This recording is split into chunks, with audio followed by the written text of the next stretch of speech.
What's the message? Jesus died on that cross so we could live, and this is not living. Amen.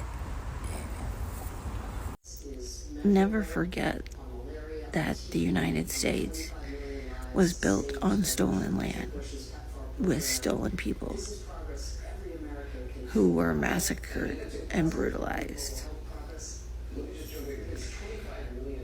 All of this that is happening right now is a direct response to white people being pissed off that this country elected a black man to be president, not once, but twice. And he was and still is beloved. This is an inherently racist country. And until we face that, admit that, and dismantle it, we're going to keep having these problems. Grand rising kings and queens from Africa and across the ocean. Welcome back, family, to my YouTube commentary, to another powerful breakdown. Much love to each and every one of you supporting this channel, those who are subscribing. Much love to my members. I love you so much. I love you so much. Whoever is sending super thanks, welcome so much. Now, today I'm diving into a heavy but necessary reality, the fall of America and how white people are now reacting with regrets. I'm going to play you videos of white Americans reacting on this because they are reacting with regrets, they are reacting with confusion and shock. You know, one thing for sure, they laughed when black people spoke truth. They ignored the warnings. But right now, America is collapsing from within, and the very, very people who thought they will never feel the pain are starting to break under their own system. Okay? There's an episode I did about the total shutdown of America. I did about the judgment. You know, things are happening and we need to touch all the corners. I want you to understand this, my family. What is happening right now in America today is not random, okay? It's not random. It is the harvest of centuries of injustice. It is the harvest of centuries of greed and oppression, okay?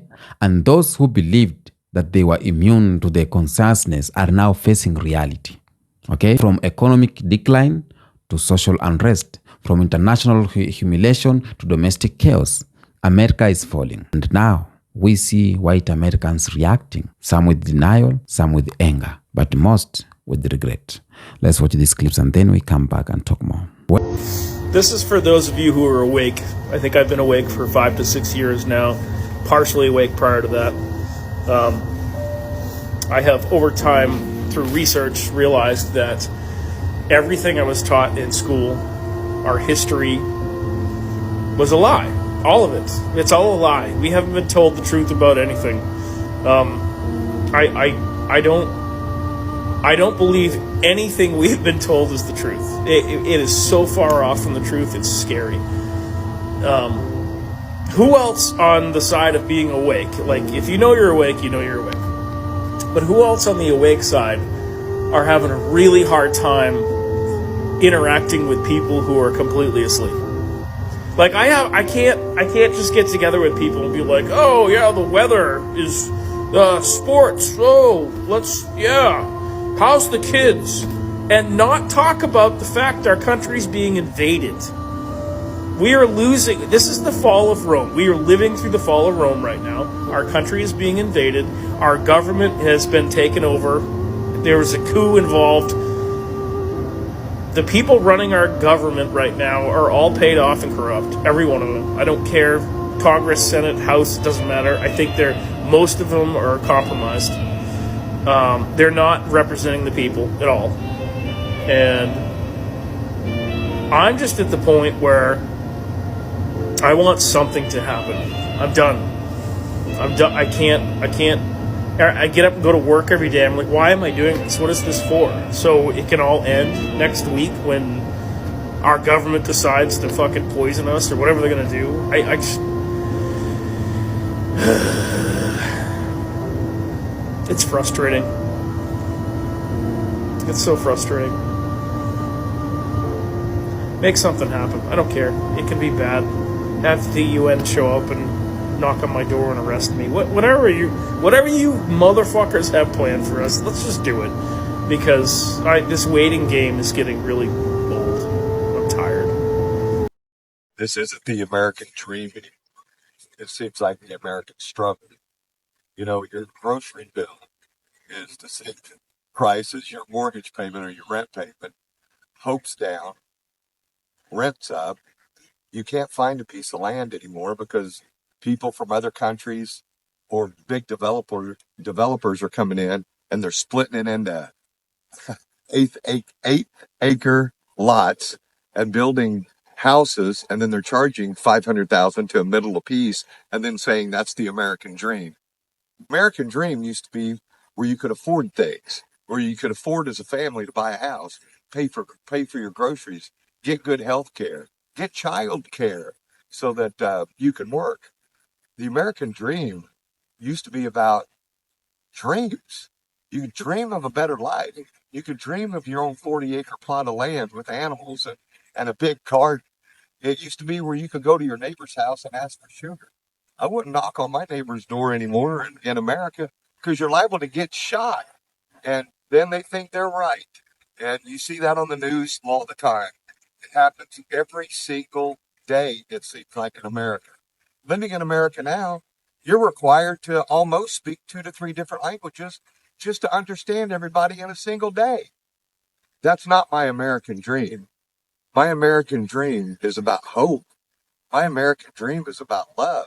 My American dream is to be able to raise a family and to put kids in school without having to worry about something terrible can happen to them, or that the teachers don't even speak English in a lot of the schools, and the kids come home and their grades are bad because they can't understand the work the teacher's given. Folks, that's not the American dream. That's the American nightmare. This is Outlaw Unfiltered, and I'm John Cup. I'm really tired. My name is Dylan Blaha, and this message is for every American who's scared right now. I'm a U.S. Army veteran and scientist who served in Afghanistan and Germany. We are living in unprecedented times. This administration is dangerously extremist. Dangerously radical. Because it's the government, many people have a false notion that whatever they do is normal. But it isn't. A lot of people don't understand what's happening in America right now. Racism, misogyny, and bigotry are rapidly becoming mainstream. Meanwhile, they're already threatening to silence political opposition. Our system is broken.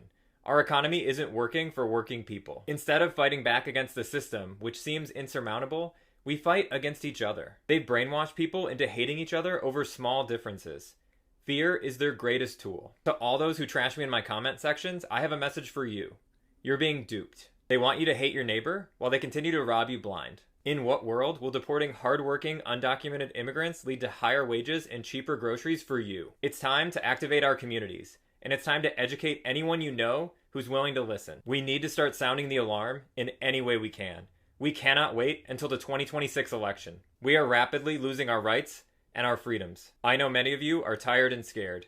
I'm tired too, but we need to stand together in this critical moment. It's now or never. The Lord had shown me that the United States is going to be judged. My first dream was back in 2012. And I had this dream about 5 ships off the East Coast, and they launched nuclear missiles. And the strange thing is the missiles look like our own missiles being launched against our own cities.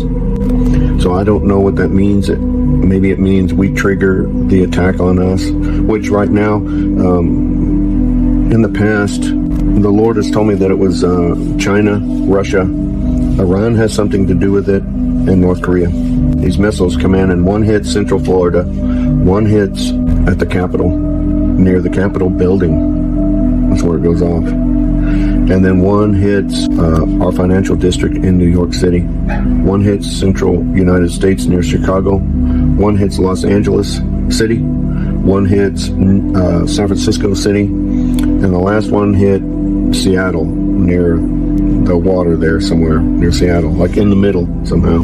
I dreamed this dream about this attack, and when I woke up, like in my spirit, I giggled and I said, what a crazy dream, you know? And then I fell asleep and I dreamed it a second time. Only this time, at the end of the dream went the same way, the same cities were hit, everything. The Lord said to me in the dream this time, do you think it's a joke? Well, it's not. America will be judged. He said, I want you to write this down. So I wrote it. I woke up and I wrote it down. And then I fell asleep and I dreamed it a third time, the exact same dream. Then I had a dream about the monument to the destruction of the United States of America, and I saw this monument that was a grave monument, and it showed the Twin Towers on fire and smoking. The Lord was telling me that America would be judged for their sins and that America would burn.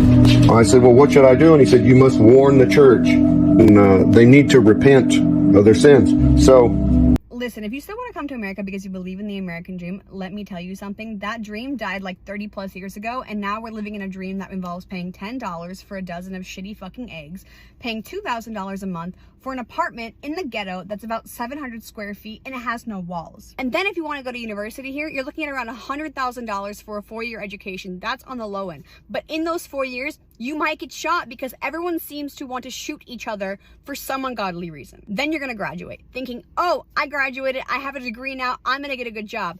Your good job is going to pay you about $40,000 starting off, maybe, and then they're going to say you're going to work 40 hours a week. When in reality, you're going to be working about 50 plus hours a week because they're going to guilt trip you in by saying, we're a family, we're a team, we help each other.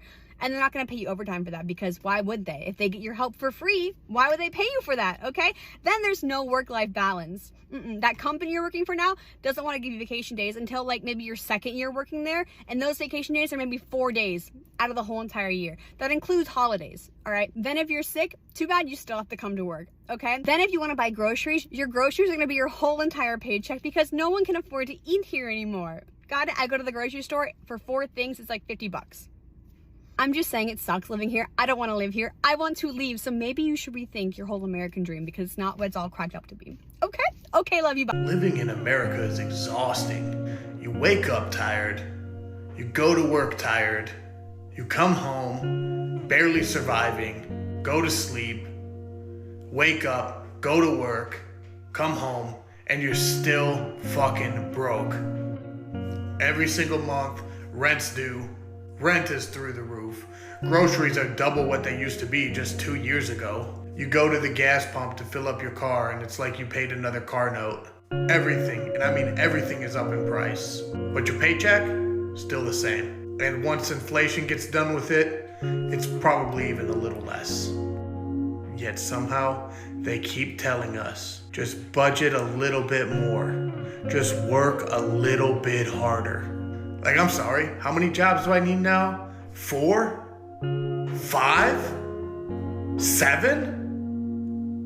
That's not living. That's barely surviving. It's easy to say at this point that America itself is unraveling at the seams. There is no safe place for anyone here, really. Violence can happen at any time, in any place. And what was once a sacred form of public debate has now been bloodied.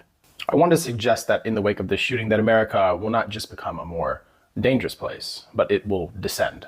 I think there's easy parallels to see throughout history of what happens when the language of debate is abandoned in societies for the choice of violence. For decades, we've been told that our political disagreements are just simply that, they're disagreements. That they're about policy, taxes, and the size of government, but of course that's a lie. That's simply a fiction. We've been moving for some time towards a state of fundamental and irreconcilable enmity.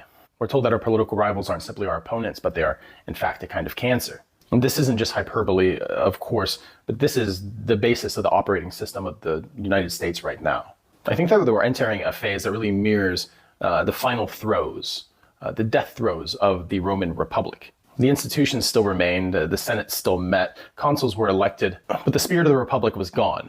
Political opponents weren't just defeated in debate, but they were seen as enemies, and they were proscribed. Their land and their assets were taken, and their lives were forfeit to the state. At that time, the law was a convenience that could be set aside as long as it served the powerful. It was a time of civil war, a time of political assassinations, a profound and total loss of faith of the government. But violence in that time wasn't just simply an aberration. It became the new language of politics, and I think that that's something that we're seeing now in our time. And that it's a new page that America is turning, and what we see ahead of us is a future history that's written in blood. Because the assassination of Charlie Kirk is simply a new word in that language of violence, and it's a sign that we moved from debate to prescription. You have to think of it this way. When society's political rhetoric becomes a moral crusade, then it's already lost. When you truly believe that the opposing side is a force of great evil, then any action against them is only seen as a righteous act of self-defense. The man who shot Charlie Kirk didn't see him as a political opponent. He saw him as an obstacle to be removed, a source of political rot that was part of a great machine that's destroying his country. And in this, he's not really alone. There's millions of people out there who think the exact same way. The people have stopped speaking in the language of debate, the language of civilization. Many of the societal changes have pushed our language to a new dialect. And that is, of course, the one of violence. And it is one that Americans are quickly becoming fluent in. We're not just in different echo chambers, we're in different realities, and we're sealed off from one another. We consume entirely different facts. We're motivated by completely different fears, and the future that we want for our country is completely different and almost antithetical to one another. This isn't just a feature of technology, that this is built into that system, that it atomizes the narrative and breaks us apart, stripping us away, stripping our society away of a great narrative that we share with one another.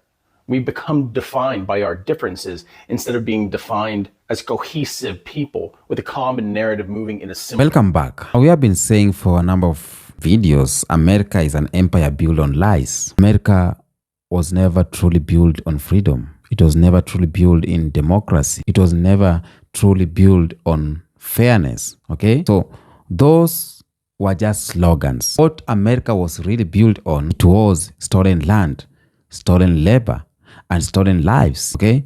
White America thrived for centuries because they were able to stand the backs of black people and indigenous people while convincing the world that their system was the greatest. But the truth was always hiding beneath the surface. The system was unsustainable. Now, those lies are catching up right now, and the economy is collapsing under trillions of debt. Their politics have become shambles and suckers. Their foreign wars are backfiring, and the very people who say they will never touch black people are now realizing that the foundation they stood on is crumbling. White people ignored the cries of justice. They ignored these centuries of warnings from black leaders, black prophets, and truth tellers. They laughed when Malcolm X said that the chickens will come home to roast. They mocked when Martin Luther King Jr. said America had written a bad check to black people, but today that check has bounced, and it's bouncing in their own neighborhoods. Family. When black folks struggled through poverty, through joblessness, through housing discrimination and lack of opportunity, white America often struggled. White America often shrugged. They told black people to work harder and harder. They told black people to pull yourself by bootstraps. But right now, under DJT tariffs, under DJT inflation and economic decline, even they are crying out. Jobs are disappearing, wages are shrinking, and the entire communities of white Americans are facing the same struggle they thought was reserved for black people. And something that we are seeing right now, it is regret. White Americans regretting that they ignored the warnings. They are regretting that they laughed when black people said that the system doesn't care or doesn't work. Okay? Regretting that they believed they were immune to suffering. Some of them are regretting supporting the system. Okay? Now, America was once praised with this so-called unity. But let's not get it twisted. That unity was always fake. Okay? It was built on the silence of the oppressed. It was built on the silence of the black voices, built on the illusion that whiteness could crack. But right now, the cracks are splitting wide open. Right now, you see white America at war with itself, politically divided, racially divided, economically divided. And, it is Republican versus Democrats, rich versus poor, rural versus urban, conservative versus progressive. So that was so-called unity is gone. The same white folks who once said that America will never collapse are now the ones posting online saying what happened to our country. The same people who told black people just obey the police are now crying when ICE agents and riot police turn their violence against them. Okay? Now that is hypocrisy showing, and it is too late for them to escape it. Now, kings and queens, the fall of America isn't just about what is happening inside the borders.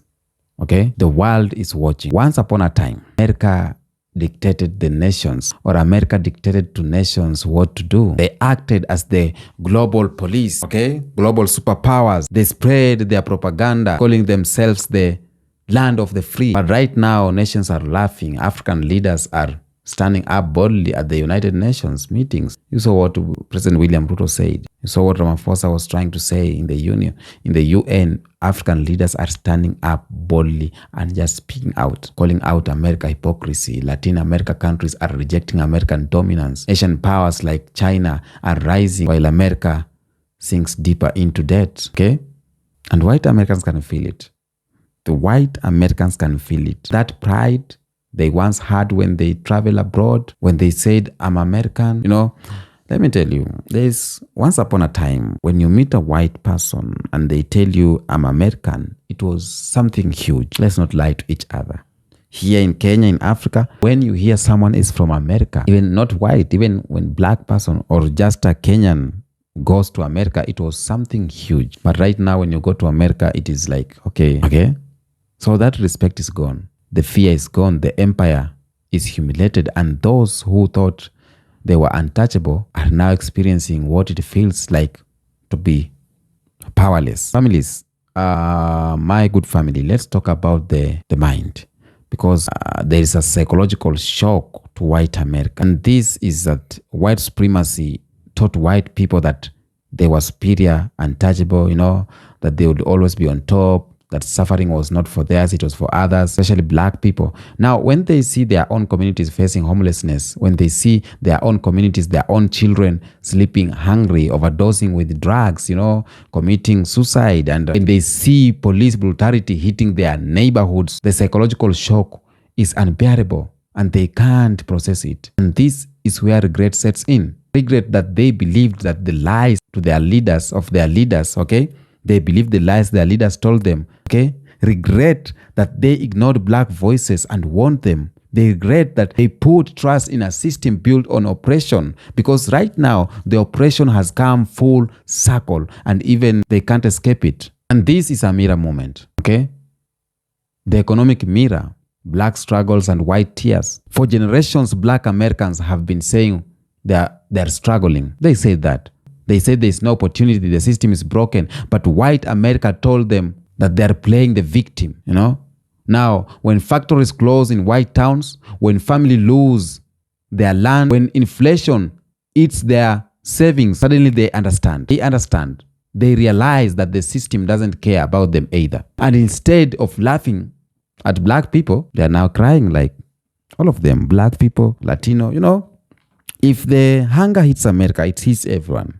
Black people and white people. But somehow white people will respond because they had that privilege. They have never experienced this. When you have a boss child and a house manager or a maid or a house help, and when this house help is suffering on that house, when they are treating her badly, like sometimes she sleep angry. So 30 days, 60 days, she's, she knows sometimes I will sleep angry, sometimes they will shout at me. So she put herself on that shoe and she lives like that. But when this boss child one time sleeps hungry, it is a trauma because she does not believe she can. That's what's happening in white Americans. They're now crying like black people. But the difference is that black people has been through this before. Black people learned how to survive. Black people learned how to build resistance or resilience. People learned how to create culture and that uplift them. But white Americans doesn't have the resilience. It's like it's a new thing in town. They are testing new medicine, okay? They are breaking because they never prepared for that. They never prepared for that day. And let's not forget something here. The media has played a big role in this collapse. For decades, mainstream media has portrayed America somehow, has portrayed a picture of American strength, American pride, American superiority. They demonized black voices, that spoke truth. They silenced Pan-African leaders. They made black people look lazy, when they said America will one day fall. But look at the headlines today. Look at the news about poverty, about division, about global decline. The very media that once mocked black people are now admitting that America is in crisis. And white Americans are reacting with shock because they were brainwashed. They thought America power would last forever. And now they regret trusting the lies of the media that only served the elite. Okay? The American political system is crumbling before our eyes. Once upon a time, white America told the world, told immigrants, told black people that trust the system, vote harder, respect the process. But right now, even themselves, they don't trust it anymore. The government is paralyzed by division. Congress can't pass basic laws without chaos. Presidents are no longer symbols of unity, but symbols of corruption, lies, and failure. And white people are realizing that the system they once declared to passionately is eating itself alive. So we see it every day. Violent political rallies, extremists storming government buildings, white-on-white political violence. You see what happened to Charlie Kirk. That was a white-on-white political assassination. This is America in 2025, a nation that once boasted about being the beacon of the democracy is now suckers, and the people who bragged about it are regretting even trusting it. Don't forget to mention the climate disaster and the fall of security, because America also told itself, or they told itself that it was safe. Okay? White folks in wealth suburbs believed disasters only happened to the other people. When I talk to the other people, you know what I mean. But when you look right now, the news about hurricanes destroying coastlines, wildfire wiping out entire communities like the one happened in the Hollywood, I think, a flood drowning neighborhoods. It is painful, and deadly. But that illusion, the illusion of security, that is gone. It was just an illusion that you are safe. So white Americans are living the very instability they thought only existed maybe in Africa or in Latin America, And I'll say this, nature itself is exposing the lie of American superiority. And that's why reaction, that's why regret, that's why there's shock, there is panic, because the government they trusted isn't saving them. Insurance companies are refusing to pay. The military can't fight climate. And the same FEMA that ignored black New Orleans during Hurricane Katrina is now ignoring white rural towns. And they don't know how to handle it. Now, family, the collapse was prophesied, okay? Black prophets, black leaders, black thinkers, the revolutionaries have been warning for centuries that America will one day fall under the weight of its own sins. Marcus Garvey warned them, Malcolm X warned them, Dr. King warned them, Pan-African leaders across Africa warned them, even spiritual texts or spiritual leaders warned them. Empires built on blood eventually crumble. But white America ignored it all. They mocked it. They said it will never happen. But right now it's happening. And suddenly those old speeches sound brand new.